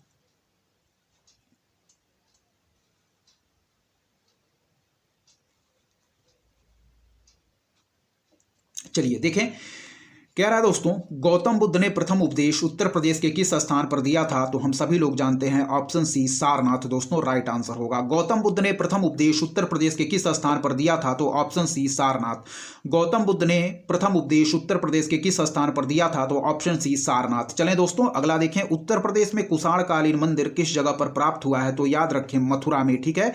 क्या है दोस्तों, कह रहा है कि उत्तर प्रदेश में कुषाण कालीन मंदिर किस जगह पर प्राप्त हुआ। तो याद रखें दोस्तों ऑप्शन ए मथुरा, ठीक है। चलिए अगला देखें, कह रहा है कि गढ़वाल राजवंश ने उत्तर प्रदेश के किन स्थानों पर शासन किया। तो याद रखें दोस्तों इसका राइट आंसर हो जाएगा ऑप्शन डी उपर्युक्त में से कोई नहीं, ठीक है दोस्तों। क्या है, कह रहा है कि गढ़वाल राजवंश ने उत्तर प्रदेश के किन स्थानों पर शासन किया। इसका राइट आंसर हम मार्क करेंगे उपर्युक्त में से कोई नहीं, ठीक है दोस्तों। चलिए आगे बढ़ें, कह रहा है उत्तर प्रदेश के जौनपुर की स्थापना किस शासक ने की थी। क्या है, उत्तर प्रदेश के जौनपुर शहर की स्थापना किस शासक ने की थी। राइट आंसर हम मार्क करेंगे दोस्तों फिरोज शाह तुगलक ने मोहम्मद बिन तुगलक की याद में, ठीक है दोस्तों। उत्तर प्रदेश के जौनपुर की स्थापना किस शासक ने की थी। तो याद रखिए दोस्तों फिरोज शाह तुगलक ने। क्या है, उत्तर प्रदेश के जौनपुर की स्थापना किस शासक ने की थी। तो फिरोज शाह तुगलक ने मोहम्मद बिन तुगलक यानी कि MBT के याद में, ठीक है दोस्तों। चलिए अगला देखिए, कह रहा है 20 जून 1920 को प्रयागराज में किसकी अध्यक्षता में खिलाफत कमेटी की बैठक हुई। क्या है, 20 जून 1920 को प्रयागराज में किसकी अध्यक्षता में खिलाफत कमेटी की बैठक हुई। तो याद रखिए दोस्तों हम राइट आंसर मार्क करेंगे ऑप्शन बी महात्मा गांधी, ठीक है दोस्तों। चलिए 20 जून 1920 को प्रयागराज में किसकी अध्यक्षता में खिलाफत कमेटी की बैठक हुई। तो याद रखिए दोस्तों महात्मा गांधी। 20 जून 1920 को प्रयागराज में किसकी अध्यक्षता में खिलाफत कमेटी की बैठक हुई। तो याद रखिए ऑप्शन बी महात्मा गांधी, ठीक है दोस्तों। चलिए आगे बढ़ेंगे, ध्यान से देखिए सारे प्रश्न इंपॉर्टेंट है दोस्तों। चलें यहां देखें क्या कह रहा है हमारा। चलिए देखिए दोस्तों यहां देखें, कह रहा है दोस्तों उत्तरापथ के 12 राज्यों में से उत्तर प्रदेश में कितने अवस्थित थे। क्या है, उत्तरापथ के 12 राज्यों में से उत्तर प्रदेश में कितने अवस्थित थे। तो याद रखिए ऑप्शन बी 4 हम बिल्कुल सही आंसर मार्क करेंगे। कह रहा है कि उत्तरापथ के 12 राज्यों में से उत्तर प्रदेश में कितने अवस्थित थे। तो राइट आंसर हम मार्क करेंगे ऑप्शन बी 4, ठीक है दोस्तों। चलिए आगे देखिए, कह रहा है चीन के श्वेत हूणों ने उत्तर प्रदेश के किन या नगरों को जला डाला था। क्या है, चीन के श्वेत हूणों ने उत्तर प्रदेश के किन नगर या नगरों को जला डाला था। तो राइट आंसर हम मार्क करेंगे मथुरा को भी, फिर है दोस्तों कन्नौज को भी, फिर है दोस्तों कौशाम्बी को भी। ठीक है, राइट आंसर उपर्युक्त सभी। ठीक है, फिर देखें उत्तरापद के 12 राज्यों में से उत्तर प्रदेश में कितने अवस्थित हैं, याद रखिए ऑप्शन बी 4। ठीक है, फिर देखिए चीन के श्वेत हूणों ने उत्तर प्रदेश के किन नगरों को जला डाला था। तो याद रखिए मथुरा को भी, कन्नौज को भी, कौशाम्बी को भी। ठीक है, राइट आंसर उपर्युक्त सभी। चीन के श्वेत हूणों ने उत्तर प्रदेश के किन नगर या नगरों को जला डाला था। तो मथुरा को भी, कन्नौज को भी, कौशाम्बी को भी। ठीक है, याद रखिएगा। ठीक है, मथुरा को भी, कन्नौज को भी, कौशाम्बी को भी, उपर्युक्त सभी। चलिए अगला देखिए, उत्तर प्रदेश के किस स्थान पर स्वराज पार्टी की स्थापना की गई। तो याद रखिए दोस्तों ऑप्शन सी प्रयागराज। क्या है, उत्तर प्रदेश के किस स्थान पर स्वराज पार्टी की स्थापना की गई। तो याद रखिए ऑप्शन सी प्रयागराज। उत्तर प्रदेश के किस स्थान पर स्वराज पार्टी की स्थापना की गई। तो ऑप्शन सी प्रयागराज। अगला देखें, हिंदुस्तान रिपब्लिक एसोसिएशन में उत्तर प्रदेश के कौन कौन से क्रांतिकारी शामिल थे। ठीक है, हिंदुस्तान रिपब्लिकन एसोसिएशन में उत्तर प्रदेश के कौन कौन से क्रांतिकारी शामिल थे। तो याद रखिए दोस्तों राम प्रसाद बिस्मिल। ठीक है, फिर है चंद्रशेखर आजाद, फिर है दोस्तों सचिंद्र सान्याल। ठीक है, राइट आंसर हम मार्क करेंगे दोस्तों उपर्युक्त सभी। फिर देखिए हिंदुस्तान रिपब्लिकन एसोसिएशन में उत्तर प्रदेश के कौन कौन से क्रांतिकारी शामिल थे। तो राम प्रसाद बिस्मिल, चंद्रशेखर आजाद, सचिंद्र सान्याल, उपर्युक्त सभी। राइट आंसर मार्क करेंगे। ठीक है, हिंदुस्तान रिपब्लिकन एसोसिएशन में उत्तर प्रदेश के कौन कौन से क्रांतिकारी शामिल थे। तो राइट आंसर मार्क करेंगे राम प्रसाद बिस्मिल, चंद्रशेखर आजाद, सचिंद्र सान्याल, उपर्युक्त सभी। ठीक है, चलिए आगे देखें। कह रहा है चंद्रशेखर आजाद उत्तर प्रदेश के किस स्थान पर शहीद हुए थे। क्या है, चंद्रशेखर आजाद उत्तर प्रदेश के किस स्थान पर शहीद हुए थे। तो right answer option A Prayagraj हम मार्क करेंगे। ठीक है, चलिए अगला देखिए, उत्तर प्रदेश में किसान सभा के गठन में कौन शामिल थे। क्या है, उत्तर प्रदेश में किसान सभा के गठन में कौन शामिल थे। तो याद रखिए दोस्तों शामिल थे हमारे गौरी शंकर मिश्र। ठीक है, फिर है इंद्र नारायण द्विवेदी, फिर है दोस्तों हमारा मालवीय जी। ठीक है, राइट आंसर हम मार्क करेंगे उपर्युक्त सभी। ठीक है, फिर देखिए उत्तर प्रदेश में किसान सभा के गठन में कौन शामिल थे। तो गौरी शंकर मिश्र, इंद्र नारायण द्विवेदी, मालवीय जी और डी राइट आंसर मार्क करेंगे उपर्युक्त सभी। ठीक है दोस्तों, चलिए फिर देखें उत्तर प्रदेश में किसान सभा के गठन में कौन शामिल थे। तो option A Gauri Shankar Mishra, option B Indra Narayan Dwivedi, option C Malviya ji. Right answer उपर्युक्त सभी। चलिए दोस्तों आगे की तरफ बढ़ेंगे। आगे के प्रश्न क्या दिए गए हैं ध्यान से देखते रहिए, सारे प्रश्न इंपॉर्टेंट है दोस्तों। चलिए बढ़ेंगे आगे प्रश्न की तरफ, देखें यहाँ क्या दिया गया है। ठीक है, चलिए देखें। कह रहा है दोस्तों कि आगरा की मोती मस्जिद का निर्माण किसने करवाया था। क्या है, आगरा की मोती मस्जिद का निर्माण किसने करवाया था। तो याद रखिए दोस्तों शाहजहां ने। ठीक है, ऑप्शन ए बिल्कुल सही है। ठीक है, कह रहा है आगरा की मोती मस्जिद का निर्माण किसने करवाया था। ऑप्शन ए शाहजहां ने। आगरा की मोती मस्जिद का निर्माण किसने करवाया था। तो ऑप्शन ए शाहजहां ने। ठीक है, चलिए कह रहा है दोस्तों उत्तर प्रदेश के प्रथम उप मुख्यमंत्री कौन थे। क्या है, उत्तर प्रदेश के प्रथम उप मुख्यमंत्री कौन थे। तो याद रखिए दोस्तों चौधरी नारायण सिंह। ठीक है, क्या है, उत्तर प्रदेश के प्रथम उप मुख्यमंत्री कौन थे। तो याद रखिए दोस्तों चौधरी नारायण सिंह। ठीक है, उत्तर प्रदेश के प्रथम उप मुख्यमंत्री कौन थे। तो ऑप्शन बी चौधरी नारायण सिंह। उत्तर प्रदेश के प्रथम उप मुख्यमंत्री कौन थे। तो चौधरी नारायण सिंह। ठीक है दोस्तों, ध्यान रखिएगा। चलिए अगला देखें। कह रहा है उत्तर प्रदेश का सर्वाधिक वैधानिक नगर वाला जिला कौन सा है। क्या है, उत्तर प्रदेश का सर्वाधिक वैधानिक नगर वाला जिला कौन सा है। तो याद रखिए दोस्तों ऑप्शन ए बदायूं। ठीक है, कह रहा है उत्तर प्रदेश का सर्वाधिक वैधानिक नगर वाला जिला कौन सा है। तो राइट आंसर मार्क करेंगे ऑप्शन ए बदायूं। उत्तर प्रदेश का सर्वाधिक वैधानिक नगर वाला जिला कौन सा है। तो याद रखिए दोस्तों बदायूं। ठीक है, चलिए अगला देखिए। कह रहा है दोस्तों उत्तर प्रदेश का देश के विधानमंडल पुस्तकालयों के क्रम में कौन सा स्थान है। क्या है, उत्तर प्रदेश का देश के विधानमंडल पुस्तकालयों के क्रम में कौन सा स्थान है। तो राइट आंसर मार्क करेंगे ऑप्शन ए प्रथम। उत्तर प्रदेश का देश के विधानमंडल पुस्तकालयों के क्रम में कौन सा स्थान है। तो राइट आंसर मार्क करेंगे प्रथम। चलिए दोस्तों अगला देखिए। कह रहा उत्तर प्रदेश में विरोधी दल के नेता के बारे में कौन सा कथन सत्य है। क्या है, उत्तर प्रदेश में विरोधी दल के नेता के बारे में कौन सा कथन सत्य है। ठीक है, कह रहा है सदन में मान्यता प्राप्त विरोधी दलों में सबसे अधिक संख्या वाले दल के नेता को विरोधी दल का नेता चुना जाता है। ठीक है, कह रहा है सदन में मान्यता प्राप्त विरोधी दलों में सबसे अधिक संख्या वाले दल के नेता को विरोधी दल का नेता चुना जाता है। फिर देखिए विरोधी दल के नेता को निःशुल्क आवास प्रदान किया जाता है। फिर देखिए विरोधी दल के नेता को कार्यालय, कर्मचारी व अन्य सुविधाएं भी दी जाती हैं। राइट आंसर हम मार्क करेंगे ऑप्शन डी। ठीक है, चलिए फिर देखिए उत्तर प्रदेश में विरोधी दल के नेता के बारे में कौन सा कथन सत्य है। फिर देखिए सदन में मान्यता प्राप्त विरोधी दलों में सबसे अधिक संख्या वाले दल के नेता को विरोधी दल का नेता चुना जाता है। क्या है, सदन में मान्यता प्राप्त विरोधी दलों में सबसे अधिक संख्या वाले दल के नेता को विरोधी दल का नेता चुना जाता है। ठीक है दोस्तों, फिर देखिए विरोधी दल के नेता को निःशुल्क आवास प्रदान किया जाता है। क्या है? विरोधी दल के नेता को निःशुल्क आवास प्रदान किया जाता है। फिर देखिए विरोधी दल के नेता को कार्यालय, कर्मचारी व अन्य सुविधाएं भी दी जाती हैं। क्या है? विरोधी दल के नेता को कार्यालय, कर्मचारी व अन्य सुविधाएं भी दी जाती हैं। राइट आंसर ऑप्शन डी, उपर्युक्त सभी हम मार्क करेंगे। ठीक है दोस्तों, चलिए आगे देखिए क्या है हमारा 967वां नंबर प्रश्न देखें दोस्तों। ठीक है, ध्यान से देखिए। चलिए कह रहा है दोस्तों कि निम्नलिखित में से कौन से जिले झांसी मंडल के अंतर्गत सम्मिलित हैं। क्या है? निम्नलिखित में से कौन से जिले झांसी मंडल के अंतर्गत सम्मिलित हैं दोस्तों। ठीक है, कह रहा है निम्नलिखित में से कौन से जिले झांसी मंडल के अंतर्गत सम्मिलित हैं। तो राइट आंसर हम मार्क करेंगे दोस्तों झांसी, ललितपुर और जालौन। ठीक है, राइट आंसर मार्क करेंगे झांसी, ललितपुर और जालौन। ठीक है, निम्नलिखित में से कौन से जिले झांसी मंडल के अंतर्गत सम्मिलित हैं। तो याद रखिए झांसी, ललितपुर और जालौन, झांसी, ललितपुर और जालौन। ठीक है दोस्तों, चलिए आगे देखिए। कह रहा उत्तर प्रदेश के जिलों और उनके मुख्यालयों को सुमेलित कीजिए। क्या है? उत्तर प्रदेश के जिलों और उनके मुख्यालयों को सुमेलित कीजिए। ठीक है दोस्तों, उत्तर प्रदेश के जिलों और उनके मुख्यालयों को सुमेलित कीजिए। चलिए दोस्तों सुमेल करेंगे, ध्यान से देखिए। ठीक है, चलिए यहां देखिए कह रहा है दोस्तों, चलिए देखेंगे सुमेल करेंगे दोस्तों। चलिए यहां हम लोग सुमेल करेंगे दोस्तों। अंबेडकर नगर को किससे सुमेल करेंगे? तो अंबेडकर नगर को सुमेल करेंगे दोस्तों अकबरपुर से। ठीक है, कुशीनगर को सुमेल करेंगे दोस्तों हम पडरौना से। ठीक है, भदोही को सुमेल करेंगे दोस्तों हम किससे? भदोही को सुमेल करेंगे दोस्तों ज्ञानपुर से। सिद्धार्थनगर को सुमेल करेंगे नौगढ़ से। राइट आंसर हम क्या मार्क करेंगे? Option B. फिर देखें कह रहा दोस्तों अंबेडकर नगर, तो अंबेडकर नगर को हम सुमेल करेंगे दोस्तों अकबरपुर से। ठीक है, अंबेडकर नगर को सुमेल करेंगे अकबरपुर से, कुशीनगर को सुमेल करेंगे पडरौना से, भदोही को दोस्तों ज्ञानपुर से। ठीक है, और सिद्धार्थनगर को नौगढ़ से। फिर देखें अंबेडकर नगर को अकबरपुर से, कुशीनगर को पडरौना से, भदोही को दोस्तों ज्ञानपुर से, सिद्धार्थनगर को नौगढ़ से। अंबेडकर नगर को अकबरपुर से, कुशीनगर को पडरौना से, भदोही को ज्ञानपुर से, सिद्धार्थनगर को नौगढ़ से। अंबेडकर नगर को अकबरपुर से, कुशीनगर को पडरौना से, भदोही को ज्ञानपुर से, सिद्धार्थनगर को नौगढ़ से। अंबेडकर नगर को अकबरपुर से, कुशीनगर को दोस्तों पडरौना से, भदोही को ज्ञानपुर से, सिद्धार्थनगर को नौगढ़ से। राइट आंसर ऑप्शन बी हम मार्क करेंगे। ठीक है, चलिए आगे बढ़ेंगे दोस्तों। राइट आंसर हम मार्क करेंगे ऑप्शन बी। ठीक है, चलिए आगे बढ़ेंगे, देखेंगे आगे के प्रश्न क्या दिए गए हैं दोस्तों। सारे प्रश्न इंपॉर्टेंट हैं, ध्यान से देखते रहिए। चलिए दोस्तों यहां देखिए, चलिए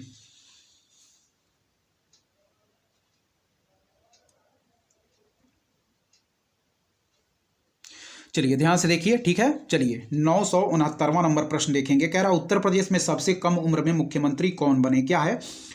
उत्तर प्रदेश में सबसे कम उम्र में मुख्यमंत्री कौन बने? याद रखिए अखिलेश यादव। ठीक है, उत्तर प्रदेश में सबसे कम उम्र में मुख्यमंत्री कौन बने? तो ऑप्शन बी अखिलेश यादव। ठीक है, चलिए अगला देखिए 970 नंबर प्रश्न। उत्तर प्रदेश राज्य सूचना आयोग की स्थापना कब की गई थी? क्या है? उत्तर प्रदेश राज्य सूचना आयोग की स्थापना कब की गई थी? तो याद रखिए वर्ष 2005 में। ठीक है, उत्तर प्रदेश राज्य सूचना आयोग की स्थापना कब की गई थी? तो वर्ष 2005 में। उत्तर प्रदेश राज्य सूचना आयोग की स्थापना कब की गई थी? तो याद रखिए दोस्तों वर्ष 2005 में। चलिए 971 नंबर प्रश्न देखें। कह रहा है निम्नलिखित में से कौन उत्तर प्रदेश के राजकीय प्रतीकों में शामिल नहीं है? क्या है कि निम्नलिखित में से कौन उत्तर प्रदेश के राजकीय प्रतीकों में शामिल नहीं है? तो राइट आंसर मार्क करेंगे दोस्तों ऑप्शन डी बरगद। ठीक है,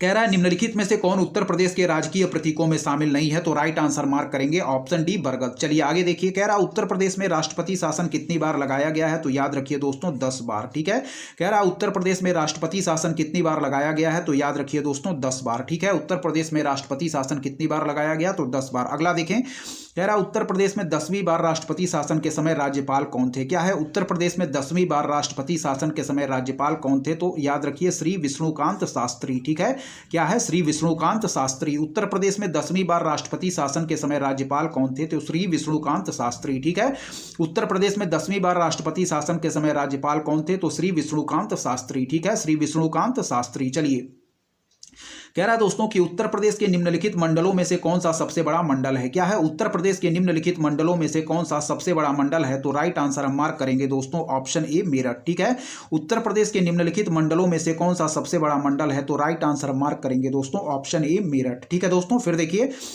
कि उत्तर प्रदेश के निम्नलिखित मंडलों में से कौन सा सबसे बड़ा मंडल है, तो याद रखिए दोस्तों मेरठ। ठीक है, 975 नंबर प्रश्न की तरफ बढ़ेंगे। कह रहा उत्तर प्रदेश में आदर्श कारागार कहां पर स्थित है, तो राइट आंसर मार्क करेंगे दोस्तों लखनऊ। ठीक है, कह रहा है कि उत्तर प्रदेश में आदर्श कारागार कहां पर स्थित है, तो राइट आंसर मार्क करेंगे दोस्तों लखनऊ। ठीक है, उत्तर प्रदेश में आदर्श कारागार कहां पर स्थित है, तो लखनऊ में। ठीक है, चलिए देखें उत्तर प्रदेश के नगर निगमों में कौन शामिल नहीं है। क्या है, उत्तर प्रदेश के नगर निगमों में कौन शामिल नहीं है, तो राइट आंसर मार्क करेंगे दोस्तों ऑप्शन डी जौनपुर। ठीक है, कह रहा है उत्तर प्रदेश के नगर निगमों में कौन शामिल नहीं है, तो राइट आंसर मार्क करेंगे ऑप्शन डी जौनपुर। ठीक है दोस्तों, चलिए आगे बढ़ेंगे, आगे के प्रश्न देखेंगे क्या दिए गए हैं।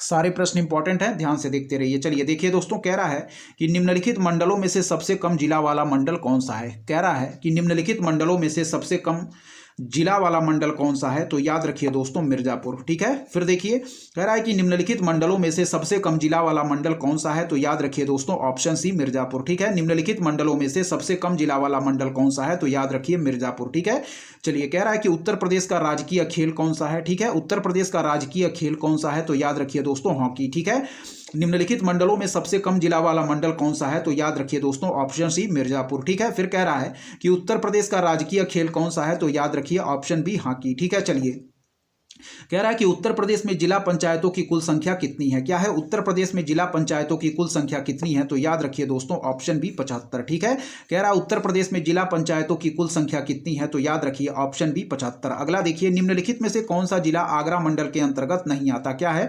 निम्नलिखित में से कौन सा जिला आगरा मंडल के अंतर्गत नहीं आता, तो याद रखिए दोस्तों ऑप्शन डी गोरखपुर। ठीक है, कह रहा है निम्नलिखित में से कौन सा जिला आगरा मंडल के अंतर्गत नहीं आता है, तो राइट आंसर हो जाएगा ऑप्शन डी गोरखपुर। चलिए अगला देखिए, कह रहा है कि उत्तर प्रदेश राज्य विधानमंडल के अंग हैं, तो याद रखिए दोस्तों तीनों, यानी कि राज्यपाल भी, विधानसभा भी, विधान परिषद भी। ठीक है, राइट आंसर ऑप्शन डी उपर्युक्त सभी बिल्कुल राइट आंसर मार्क करेंगे। कह रहा है उत्तर प्रदेश राज्य विधानमंडल के अंग हैं, तो राज्यपाल भी, विधानसभा भी, विधान परिषद भी, राइट आंसर उपर्युक्त सभी। कह रहा है उत्तर प्रदेश राज्य सचिवालय का वरिष्ठतम पद कौन सा है। क्या है, उत्तर प्रदेश राज्य सचिवालय का वरिष्ठतम पद कौन सा है, तो याद रखिए दोस्तों मुख्य सचिव। ठीक है, क्या है, उत्तर प्रदेश राज्य सचिवालय का वरिष्ठतम पद कौन सा है, तो याद रखिए मुख्य सचिव। ठीक है दोस्तों, उत्तर प्रदेश राज्य सचिवालय का वरिष्ठतम पद कौन सा है, तो याद रखिए मुख्य सचिव। ठीक है दोस्तों, चलिए अगला देखिए, कह रहा है कि एनसीआर में उत्तर प्रदेश के कितने जिले सम्मिलित हैं, तो याद रखिएगा दोस्तों ऑप्शन ए 8। ठीक है, कह रहा है कि एनसीआर में उत्तर प्रदेश के कितने जिले सम्मिलित हैं, तो याद रखिए दोस्तों 8। ठीक है, एनसीआर में उत्तर प्रदेश के कितने जिले सम्मिलित हैं, तो याद रखिए 8। कह रहा है उत्तर प्रदेश में राजस्व परिषद कहां पर स्थित है, तो याद रखिए दोस्तों प्रयागराज में। क्या है, उत्तर प्रदेश में राजस्व परिषद कहां स्थित है, तो याद रखिए दोस्तों प्रयागराज में। उत्तर प्रदेश में राजस्व परिषद कहां पर स्थित है, तो प्रयागराज में। चलिए कुरु महाजनपद में वर्तमान उत्तर प्रदेश का कौन सा क्षेत्र शामिल था। ठीक है दोस्तों, तो याद रखिए इसका right answer option A Meerut हो जाएगा। दोस्तों इस वीडियो में यहीं तक, इसके बाकी बचे हुए पार्ट को हम लोग एक वीडियो और लाएंगे और उसमें पूरी तरीके से कंप्लीट कर लेंगे। ठीक है दोस्तों, यदि आपको हमारा कंटेंट पसंद आ रहा है तो हमारे चैनल उद्देश्य क्लासेस 91 को जरूर सब्सक्राइब करें, लाइक करें, अपने दोस्तों के बीच शेयर करें और लगातार पढ़ते रहें। धन्यवाद, जय हिंद दोस्तों।